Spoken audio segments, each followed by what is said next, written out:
Kathy Marie Moulton vanished without a trace, 1971. On September 24, 1971, 16-year-old Kathy Marie Moulton was last seen in her hometown of Portland, Maine. That evening, she planned to attend a dance and asked her father to drop her off on Cumberland Avenue to pick up a few items, pantyhose and toothpaste, before heading home to get ready.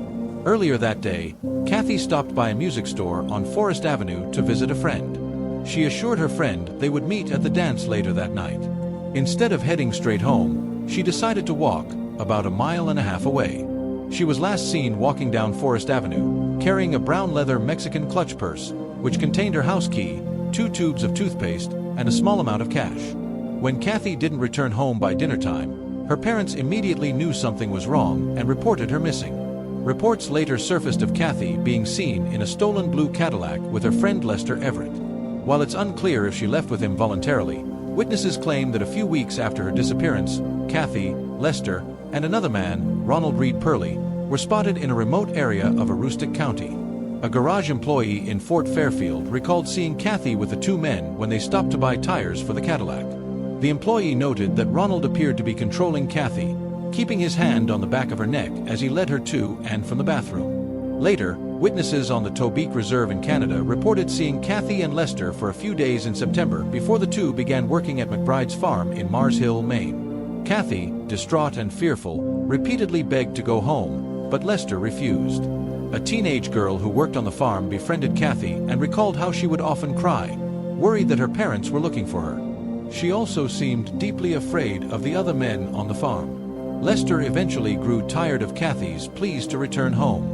On the night of September 29, 1971, while other workers gathered around a bonfire, he took her in the stolen Cadillac, telling her they were going for a ride. She begged him to take her home. He never did. The next morning, Lester returned alone, claiming he had dropped Kathy off at another camp. In reality, he had left her with Ronald Reed Purley on the Tobique Reserve. As the potato harvest ended, Lester and others left for Florida to pick oranges. He never returned to Maine. When questioned, he insisted he had no idea what happened to Kathy. He died of cancer in the mid-1980s at age 35. Ronald Reed Purley, who had a criminal history including rape and home invasion, remained a prime suspect. Even when offered immunity from prosecution, he refused to cooperate. His family also refused to assist investigators, though some relatives suggested that Kathy had been harmed by one of their own.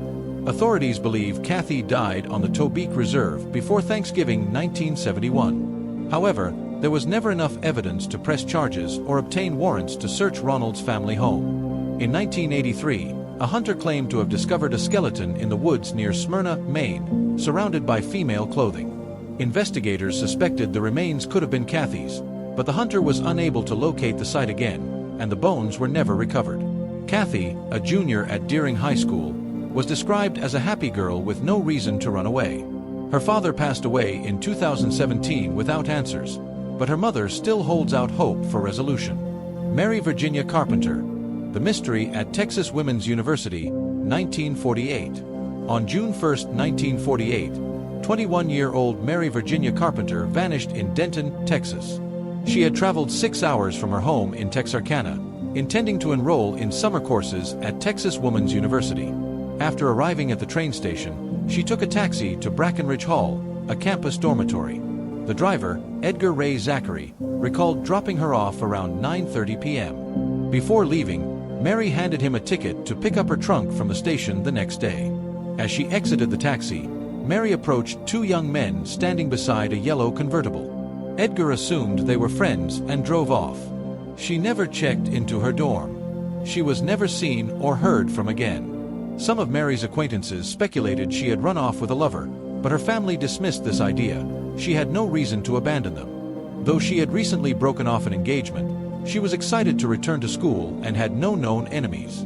Investigators focused on 2 primary suspects: her ex-fiancé Kenny Branham and the cab driver, Edgar Zachary. Kenny was cooperative, passing polygraph tests and insisting Mary wouldn't have disappeared willingly. He even alerted Mary's mother when she failed to check in, making his involvement unlikely. Suspicion then fell on Edgar, who had a history of petty crimes and domestic abuse. In 1957, he was charged with attempted rape, though the case was dropped when the victim refused to testify. Edgar's wife originally provided him with an alibi for the night Mary disappeared, claiming he had been home by 10 p.m. However, years later, she admitted she had lied. Edgar had actually returned home around 2 or 3 a.m. Despite this, Edgar passed 2 polygraph tests and was never formally charged. He died in 1984, leaving unanswered questions behind. One eerie theory linked Mary's disappearance to the infamous Phantom Killer of Texarkana, who murdered 5 people in Lovers' Lanes between 1946 and 1948. Mary had personally known 3 of the victims, but no evidence connected her case to the killings. In 1998, a tip surfaced claiming Mary had been raped and killed shortly after her disappearance, her body buried near a dam on the Texas Woman's University campus. However, an extensive search found no evidence. Decades later, leads and possible sightings continued, but no trace of Mary was ever found. Her parents passed away without answers, but her remaining relatives still hope for closure. Alvin Matlock, the mysterious disappearance of a war veteran, 1951. In the spring of 1951, 21-year-old Army veteran Alvin Matlock vanished from Spokane, Washington. His younger brother, Clyde, who was just 12 years old at the time, still searches for answers over 7 decades later. Alvin lived alone in a remote cabin on Browns Mountain. His last known contact with family was in March, when he gave them directions to his home. His mother became worried when he failed to show up for Thanksgiving dinner. When she drove to his cabin, she found it abandoned, both of his vehicles missing. A neighbor claimed Alvin had packed up and moved to Alaska. Initially, his family clung to this hope, but as years passed without any word from him, they realized something was terribly wrong. Rumors swirled about Alvin's disappearance. One story suggested he had been having an affair with a married woman and that her husband attacked him in a fit of rage. Alleged neighbors reported hearing Alvin's cries for help, but no body was ever found. Despite these claims, police were unable to make arrests due to the lack of physical evidence. Investigators also found no records of Alvin ever living in Alaska. In 2016, Clyde and his wife Patricia attended a missing persons event, hoping to provide any information that might lead to answers. They submitted photographs and DNA, clinging to the hope that Alvin's remains might someday be found. To this day, Alvin Matlock's disappearance remains an unsolved mystery.